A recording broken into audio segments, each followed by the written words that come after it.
Yo, what is going on, guys? Welcome back to another YouTube video. Now, in today's video, I really wanted to talk about one of the many potential ways that the Boston Bruins could make additions to their next year's roster. And one of those ways is through getting an impact player in this year's RFA market. Now, the way you can acquire a restricted free agent in the NHL is through giving them an offer sheet or just offering them an offer sheet. In this video, I'm going to review the 5 players I want to see the Boston Bruins attempt to offer sheet within this summer window. So without further ado, let's get right into it. And first up, of course, I want to talk about none other than Kako, the Finnish former 2nd overall pick. Now, Kako's not the fastest guy in the market, but he's definitely someone who can bring impact in areas that the Bruins organization would like. All in all, when it comes down to it for Kako, he has eclipsed 40 points 2 times in his career, and as a former 2nd overall pick, he is definitely somebody with offensive upside. But as I said before, the speed isn't exactly there as much as the other guys I have mentioned on this list, but he is a very creative forward. He's very good at protecting the puck in the offensive zone. So when the Bruins set up in that offensive standing, he's definitely a guy who I look at could potentially be a playmaking wing for Pastrnak and finding guys in the bumper in the center. Now, I don't know how much you'd be willing to pay for Kako in terms of the term and the AAV. I'd like to see the Bruins consider Kako. It would really be interesting to see how he would fit within this roster. Next up on this list, I wanted to talk about Maverick Bourke. People consider his hockey IQ unreal and that he makes plays out of nothing. Now, what makes this a really good opportunity for the Bruins is the situation the Dallas Stars are in. Now, Bourke, at the age of 23, is a right winger who's deeper on the Dallas Stars depth chart. When you look at it, they have a ton of older free agents that they're going to have to bring back on the offensive side of things if they want to continue to be a Stanley Cup contender. And when you look at it right now,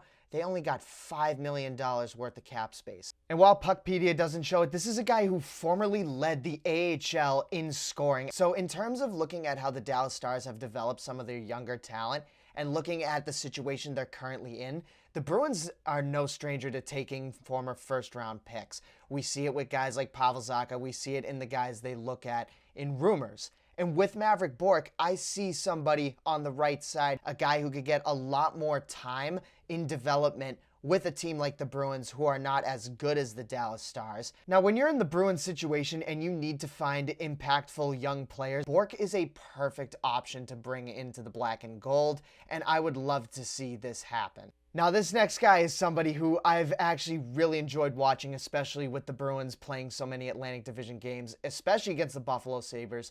Ryan Mloud is a dog. Now, the kind of game that Mloud brings, he's a very smart playmaker. He's very effective with the puck, and I really want to highlight his transition game.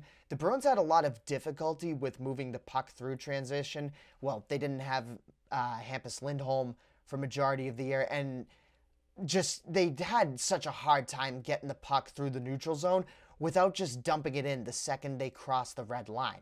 And Mloud is very, very patient with the puck on his stick, and he's somebody that I think could really carry the bottom 6 for the Bruins. And it should go without mention that this guy literally played for the Oilers in the Stanley Cup final last year, so he knows what it takes to get through a deep playoff run. I would really prioritize Ryan Mloud when I'm looking at options in this market. I'd almost put him at number 1 if it wasn't for the next 2 guys on this list. But Bruins, consider Ryan Mloud. But hold your horses before I get too hype on my number 3 option, because at number 2 and number 1 are definitely cream of the crop within this RFA market.